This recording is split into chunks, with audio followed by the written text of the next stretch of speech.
ஒருத்தர் பேசுறது எல்லாத்தையுமே நம்ம அப்படியே கீழ்ப்படியணும், அப்படியே சொல்றதெல்லாம் செய்யணும், எல்லாத்தையும் சம்மதிக்கணும்னு அவசியம் கிடையாது.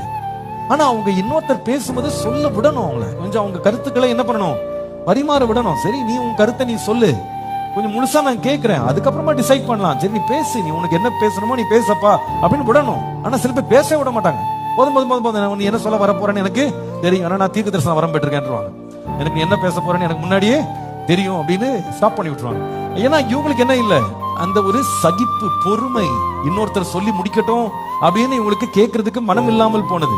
இதனுடைய விளைவு என்னன்னு கேட்டீங்கன்னா, ஒருவர் மேல் ஒருவர் மரியாதையற்றவர்களா மாறிடுவாங்க, ஒருவரை ஒருவர் ஏற்றுக்கொள்ளுகிற மனம் இருக்காது, இன்னொருவருடைய கருத்துக்களுக்கு மதிப்பு கொடுக்க மாட்டாங்க, இன்னொருவர் கூட நல்ல கருத்துக்களை கொடுக்க முடியும் அப்படின்றத அவங்க அங்கீகரிக்க மாட்டாங்க, ஏற்றுக்கொள்ள மாட்டாங்க. நான் மட்டும்தான் கரெக்டா நினைப்பேன் இவர் நினைக்கிறது, அந்த அம்மா இவருக்கு ஒண்ணுமே தெரியாது, எனக்கு மட்டும்தான் எல்லாம் தெரியும் இவர் நினைக்கிறது. ஆக மொத்தம் இவங்களை பாத்தீங்கன்னா அந்த சகிப்புத்தன்மை இல்லாம, பொறுமை இல்லாம, ஒருவரை ஒருவர் எப்படி கிராஸ் பண்ணலாம், எப்படி ஒருத்தர் மட்டப்படுத்தலாம், மட்டுப்படுத்தி பேசலாம், அவங்கள பாதியிலே மடக்கலாம், இதேதான் அவங்களுக்கு காரணமா இருக்கும். அதனால பாத்தீங்கன்னா ஆர்குமெண்ட்ஸ் பில்ட் ஆயிடும்.